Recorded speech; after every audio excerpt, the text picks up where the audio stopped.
이제 자동차주 얘기를 한번 해볼 생각인데요. 자, 요즘에 좀 핫한 게 현대차 그룹주입니다. 현대차, 기아, 현대모비스, 현대오토에버도 또 굉장히 강한 상승세를 보였는데, 자, 이제는 그 자동차주가 저평가를 탈피하고 있는 중이다. 뭐 이렇게 해석해도 될까요?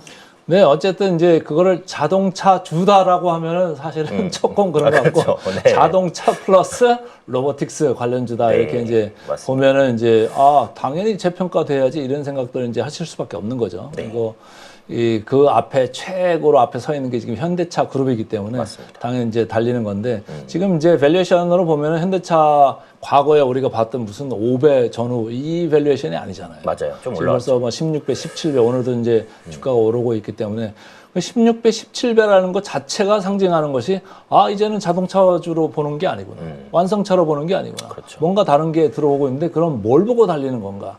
라고 봤을 때는 여기 나온 이런 거예요. 테슬라가 지금 선행 PR이 214배입니다. 테슬라에 뭐 여러 가지 요인들이 있기 때문에 이게 다 뭐 로보틱스의 밸류다라고 볼 수는 없습니다. 그렇죠. 그러나 이제 거의 한 5분의 1만 한다고 쳐도 거의 한 40배, 50배 정도는 이 휴머노이드 로봇 밸류가 들어와 있는 거 아니겠느냐. 네. 이런 생각들을 이제 하실 수가 있는 거잖아요. 그렇죠. 그리고 그 버스턴 다이내믹스 여기 이제 IPO도 곧 이제 있을 건데 거기에 대한 이제 기대감도 상당히 있는 바. 그러니까 뭐 현대차 그룹으로서는 지분도 있지. 또 특별히 또 로보틱스라는 걸 이제 앞으로 하겠다고 이렇게 앞에서 끌고 가고 있지. 그리고 최근에는 또 삼성전자 내에서 이제 노조 파업 이슈가 좀 있잖아요. 맞습니다.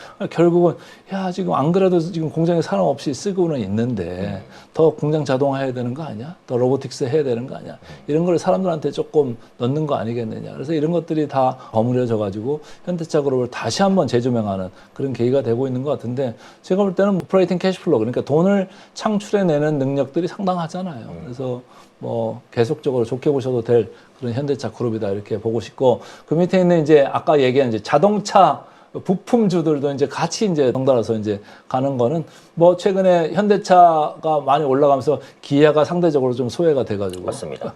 그런데 기아도 그래도 많이 올라온 거예요. 7배 정도 왔으면은 네, 그렇죠. 과거에 뭐 4배 뭐 이랬어요. 근데 그거보다는 많이 올라왔고 기아가 올라온 게 상징하는 게 여기는 뭐 로보틱스보다는 일반 완성 전통 부분인 느낌인데 다른 자동차 부품주들도 그런 느낌으로 이제 있던 이제 저 밑에 저평가되어 있는 회사들이 많으니까 시장도 리레이팅 되고 자동차주 플러스 로보틱스도 리레이팅 되니까 같이 좀 랠리하는 그런 느낌이 있다 이런 생각입니다. 그래서 결국은 이제 투자 관점에서 또 보실 분들이 많으시니까 이번에도 또 직접적으로 한번 질문을 드려보겠습니다. 지금 밸류를 보면 기아가 제일 싸거든요. 네. 그래서 지금 현대차 그룹을 사고 싶으신 분들이 계실 텐데 그때가 지금 자동차 아예 없다. 근데 이제 현대차 그룹을 사고 싶다. 이러시면은 뭐 현대차, 기아, 현대모비스 혹은 뭐 현대오토에버가 될 수도 있고 어떤 종목에 이제 조금 비중을 실으라고 또 권하고 싶으신지. 저는 뭐 그 현대차나 기아 네. 반반 정도 삼성전자, SK하이닉스랑 비슷한 것 같아요. 현대차는 뭐 앞서서 이제 끌고 가는 맛이 있는 거고 네네. 기아는 이제 뒤에서 저평가 매력이 좀 있는 거고 우리 시장이 지금 많이 올라와서 어제 기준으로 선행 PER이 8배까지 진출을 했습니다. 그리고 PBR은 이제는 1.8배를 넘어섰어요. 예. 거기까지 왔는데 그걸로 보면 기아는 뭐 영업 창출력에 있어서 상당한 느낌으로 있는 거잖아요. 밸류에이션이 저렇게 이제 싸니까. 그만해서도 이제 싼 맛으로 좀 넣어 놓을 필요가 있는 거 아니겠느냐라는 생각입니다. 그런데 이제 앞에 이제 현대모비스, 현대오토에버는 뭐 상당히 이제 뭐 투기적이고 앞서 달리고 있죠. 그래서 좋아하는 분들은 상당히 좋아하는데 이제 안정을 이제 바라고 꾸준히 가는 맛이 있다. 그리고 영업에서 이제 나오는 그 영업이 그런 걸 보고 싶어 하시는 분들은 뭐 기아도 상당히 매력이 있다 이런 생각입니다. 네, 그래서 현대차와 기아를 좀 균형 있게 가자. 그런데 이것도 약간의 또 취향 차이가 좀 들어가지 않을까 이런 생각도 듭니다. 그러니까 아까 그 말씀해주신 부분 중에 이제 파업 얘기가 좀 있었는데요. 노란봉투법 이후에 또 파업이 많아지는 것 같기도 하고 현대차의 그 노조에서는 또 로봇 도입을 굉장히 반대를 하고 있고 이게 또 어쨌든/간에 그 로봇으로의 전환을 조금 더 빠르게 만드는 그런 계기가 된다라고 봐야겠죠. 그렇다고 봐야죠. 아무래도 뭐 자꾸 시끄러워지니까 뭐 영업이익이 10% 내놔라, 15% 그렇죠. 내놔라 그러면은 맞습니다. 이게 사실은 우리 ROE에 문제가 생겨요. 제가 숫자로 좀 다시 역으로 좀 풀어드리고 싶으면 지금 화면에 나오고 있는 그 수치는 뭐 컨센서스로 지금 보고 있는 거예요. 내년도에 뭐 1,099조, 1,100조를 27년, 28년 예상하고 있는 이제 시장인데 여기서 10% 빼고 15% 뺀다고 생각해 보세요. 엄청난 금액이지 않습니까? 그렇죠. 예. 그리고 지금 뭐 삼성전자를 넘어 지금 보니까 또 카카오도 그런 이제 이야기들이 또 계속 노조하고 안 좋은 그게 이제 있는 것 같고 해서 그래서 이게 전방위적으로 다 퍼질 가능성도 없잖아. 좀 경계를 해야 되겠다. 이런 생각입니다. 그러면 결국은 주주한테 올 수 있는 돈들이 직업 종업원들한테 미리 가는 거잖아요. 네, 그렇죠. 예. 그래서 후불로 좀 주든지 아니면 스탁 옵션이나 뭐 RSU 같은 그런 장치를 하면서 하는 건 어떻겠느냐. 그리고 일시불로 다 줄 수도 있습니다만은 이제 외국계 같은 경우는 사실은 주식 같은 거 형태의 보너스로 해가지고 몇 년에 걸쳐서 행사할 수 있게 나눠서 주거든요. 왜냐하면 아니 이익 많이 날 수도 있잖아요. 네네. 근데 안 나오는 해는 그럼 어떡할 거예요? 그렇죠. 네, 다시 받을 거예요? 맞아요. 그런 얘기가 좀 댓글에 있더라고요. 네, 그래서 3년이면 3년, 5년이면 5년을 이렇게 쭉 펼쳐놓고 이렇게 나눠서 주면 어떨까? 이렇게 매년 막 여기 나오는 수치대로 2, 3년이 이익이 잘 나온다 그러면 계속 몇 년 나눠서. 동안 나오는 거죠. 그거 아까워서라도 딴 데서 스카우트 한다고 그러면 못 나갈 거 아니에요. 그렇겠죠. 예. 그런 장치로 하는 게 어떤가 이런 생각을 개인적으로 해보고 있습니다. 네. 네. 그래서 어쨌든 결론은 이제 로봇의 도입을 좀 더 앞당길 수 있는 그런 모멘텀이 될 수 있다. 네, 이렇게 말씀을 해주셨습니다. 자, 그럼 이제 보스턴 다이내믹스 얘기를 한번 해볼게요. 그 다음 달에 이제 보스턴 다이내믹스의 나스닥 상장 여부를 결정해서 뭐 말해주겠다. 이런 이슈가 있었습니다. 그래서 다음 달이 되면은 뭐 상장이 될지 안 될지 뭐 이런 이슈들이 나올 것 같은데 일단 나스닥 상장이 추진된다는 것 자체는 현대차 그룹의 주가에 우호적이다. 이렇게 볼 수 있을까요? 당연히 뭐 지분을 있는데 다들 가지고 있으니까 우호적일 수밖에 없는 이제 구조로 가는 거고 저는 이제 그것보다도 정의선 회장이 가지고 있는 그 지분을 지분이요. 많죠. 어떻게 할 건지 그게 이제 그 현대차 그룹의 이 순환 출자 구조를 이제 핵심이라고. 네, 그거를 끊는 이제 스타팅 포인트가 될 수 있다라는 이제 생각에서 좀 보는 게 어떤가. 그리고 현대차나 뭐 기아가 됐든 모비스가 됐든 글로비스가 됐든 들고 있는 지분을 당장에 뭐 그걸 팔고 나오고 뭐 이런 건 아닐 것 같아요. 네. 상당 기간 유지할 가능성이 있다고 보면 그냥 지분 가치로 어느 정도 인정을 해주는 건데 과연 IPO에 얼마짜리로 올라올 거냐 그리고 맞습니다. 이게 얼마로 더 커질 거냐라는 이런 생각이 있는데 지금 현재로서는 뭐 50조에서 100조 이렇게 네. 이제 이야기하는 사람들은 많은 것 같고 KB증권에서는 그거보다 훨씬 더 강하게 이제 자동차 담당 애널리스트가 이제 보고 있는 것 같은데 어딘가 이제 위치를 하겠죠. 근데 그거 우리가 또 다 쳐줄 거냐, 저 할인해서 쳐줄 거냐, 그거는 그렇죠. 이제 또 다른 얘기니까 뭐 너무 많은 이제 과도한 기대도 너무 뭐 축소 반응할 필요도 없다 이런 생각입니다. 결국은 이제 조금 더 지켜볼 부분이 남아있겠다. 네, 이렇게 이제 봐주셔야 될 것 같아요. 자, 그럼 이제 아까 테슬라 얘기가 나왔으니까 테슬라로 또 돌아가 보면 말씀해주신 대로 테슬라와 현대차그룹의 그 밸류 차이는 굉장히 많이 벌어져 있거든요. 그래서 앞으로는 로보틱스를 통해서 이런 밸류 격차를 조금씩 줄여나갈 수 있다. 뭐 이렇게 보시는 거겠죠? 네, 당연하죠. 그러니까 아까도 얘기를 했습니다만은 테슬라로 보면 사실은 뭐 EV 전기차 부분도 있는데 그렇게 뭐 크게 돈 되는 것 같지는 않은데 밸류에이션이 200배가 넘게 계속 유지될 수 있는 거는 결국은 뭐 로보택시 기대감, 뭐 자율주행 기대감 플러스 휴머노이드 로보틱스 이쪽에 대한 기대감들이 상당히 있는 거잖아요. 네네. 또 물론 이제 우주 관련되는 그런 것도 있습니다만은 여러 가지가 있는데 그 중에서 뭐 한 뭐 4분의 1이나 5분의 1 정도만 떼서 본다고 해도 한 4, 50배 정도는 충분히 그쪽에서 쳐주고 있는 거 아니겠느냐라고 볼 때는 지금 현대차가 받고 있는 16배, 17배는 뭐 그렇게 그거에 비해서는 높은 건 아니다라는 이제 이런 개인적인 생각은 해보고 있습니다. 그래서 쭉 올라갈 때 어느 정도의 현대차 그룹이 앞으로 블루프린트 청사진을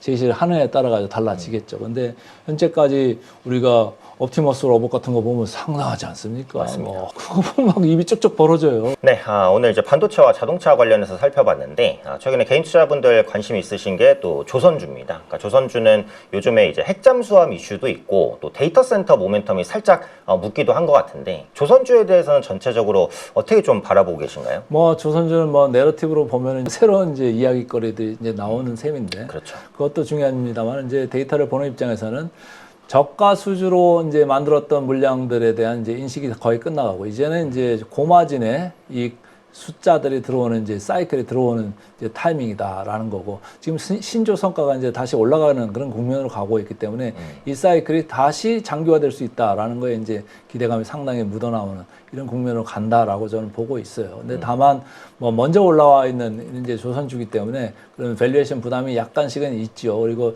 최근에 뭐 엔진주가 아주 기승을 부리면서 막 올라가면서 데이터 센터 관련돼서 이제 같이 이제 내러티브로 엮어가지고 주가를 올려붙이는 그런 느낌이 좀 남아 있죠. 그래서 그런 부분에서만 조금 이제 우리가 이제 생각을 해야 되는 건데 시간이 좀 뭐 오래 걸릴 이야기들은 너무 주가에 적극적으로 반영할 필요는 없겠다. 다만 당장 뭐 1, 2년 안에 들어올 수 있는 이런 데이터들 그리고 특히 뭐 영업이익 뭐 그리고 신조성과 이런 부분에 대해서는 우리가 적극적으로 반영할 필요가 있겠다. 그래서 조선주는 뭐 전반적으로 밸류에이션 좀 비싸고는 합니다만은 사이클상으로 보면 새로운 또 좋은 사이클로 들어간 초입이기 때문에 괜찮다 이런 생각입니다.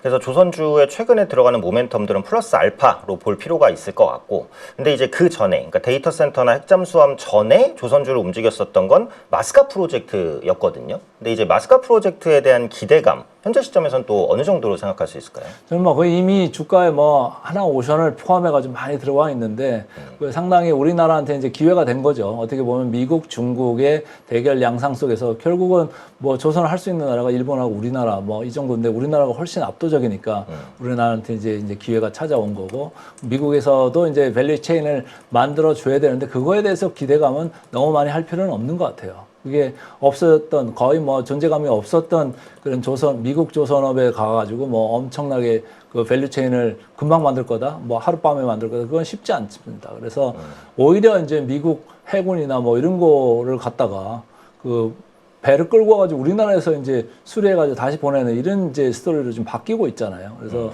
그런 거기 때문에 너무 그 마스카 프로젝트 거기에다가 기대감은 이미 주가에도 충분히 들어와 있고 너무 이렇게 할 필요는 없겠다. 이게 시간이 오래 걸릴 수 있다. 단 우리 이제 코어 핵심적으로 우리가 이제 전통적으로 받는 그런 조선의 수주 그리고 거기서 나오는 이익 창출력 그리고 그 백로우가 얼마나 더 길어지느냐 그거에 따라 가지고 이제 초성가가 계속 올라갈 수도 있는 거잖아요. 우리가 전력 인프라나 뭐 변압기기 이런 거 얘기할 때 점점 이게 뭐 백로우가 리드 타임이 길어져 보다 보니까 이게 가격이 올라가는 거 아니겠습니까? 조선도 똑같이 적용되는 거거든요. 그래서 그런 거에 대한 기대감은 좀 괜찮다 이런 생각입니다. 네, 그러면 그 다음으로 또 개인 투자자분들께서 관심 많으신 방산주도 또 간단히 또 의견 듣고 싶습니다. 방산주도 뭐 최근에 이제 전쟁 때문에 초반에 아주 이제 강하게 하다가 이렇게 최근에는 조금 이제 소강 상태에 있는 것 같은데 여기도 이제 마찬가지죠. 뭐 좋아지는 기업들 뭐 그냥 가만히 있는데 덩달아서 올라간 기업들 이제 방산주도 여러 이제 갈래로 있다 이런 생각입니다. 그래서 옥석을 좀 가릴 필요가 있는 거고 우리가 이제 밸류에이션을 할 때 전통적인 밸류에이션으로는 방산주를 설명할 수가 없습니다. 제가 볼 때는 거의 PEG라고 하는 그런 이제 밸류에이션 툴을 갖다가 대야지 할 정도로 EPS 성장률도 크고 또 PER도 높기 때문에 그 두 개를 견적하면서 과연 이게 1.0을 넘어가느냐 아니냐 이 정도로 지금 이제 봐야 될 것 같은 그런 국면까지 올라와 있는데 어떤 거는 이제 EPS 그로스, EPS 성장률보다 훨씬 PER이 높은 것들이 있죠. 그런 거는 조금 줄이시고 그거보다 PER이 좀 낮은 것들은 뭐 무난하다 이런 생각입니다. 네, 결국 방산주도 또 펀더멘털에 대한 분석이 또 중요한 그런 구간이 아닐까 이렇게 생각이 듭니다. 그래서 앞서 이제 말씀해 주신 내용들을 조금 종합해 봤을 때 확신보다는 좀 대응이 필요한 시장이다 이런 말씀을 좀 해주셨는데요. 투자자들이 좀 견제해야 될 위험 관리 속에 추세 추종 이런 부분에 대한 전략 핵심은 무엇일까요? 제가 볼 때는 위험 관리 플러스 추세 추종 두 개를 이제 다 해야 되는데 그게 좀 서로 이제 상반되는 이야기일 수도 있습니다만은 네. 추세 추종이라고 하면은 지금 반도체의 이익 사이클이 지금 올라가는 이제 사이클이 맞기 때문에 그런 점에서는 이제 바이 더 딥 저가 매수로 이제 가는 게 맞고 위험 관리라고 하면은 너무 이제 레버리지를 과도하게 걸었다든지 한쪽으로 너무 뭐 100% 이렇게 투자를 했다든지 네네. 하면은 이제 변동성이 커지는 국면에서 그걸 견디기가 힘들거든요. 그러니까 그런 걸 좀 해야 되는데 순환매가 최근에 많이 이제 여기저기서 돌고 있잖아요. 맞습니다. 그래서 빨리빨리 돌고 있는데 그게 대응하기 참 힘들거든요. 그렇죠. 그러니까 짧게 좀 생각을 하시는 게 어떤가라는 이제 생각인 거고 이 좋은 것만 이제 보실 필요는 없고 좀 안 좋은 것도 우리가 리스크 요인을 지금 사실은 무시하면서 맞습니다. 시장이 많이 달려왔는데 그렇죠. 지금 이제 무시해왔던 리스크 요인도 조금은 감안을 하셔라 이제 이런 생각입니다. 제가 이제 파란 표로 이제 만들어 드렸는데 뭐냐면 미국 금리뿐만이 아니고 우리 금리도 이제 상당히 지금 올라와 있다. 그 말씀을 아까 채권 지수 얘기할 때도 했습니다만은 미국 10년물 금리가 거의 한 4.4%까지 가 있고 30년 금리는 거의 5.0%에 근접하는 이 수준까지 지금 올라와 있습니다. 그러나 시장은 그걸 이제 애써 무시하고 AI의 이익 창출 능력 이걸 보고 이제 많이 달렸는데 어쨌든 금리는 상당한 수준의 고공권에 와 있다라는 거예요.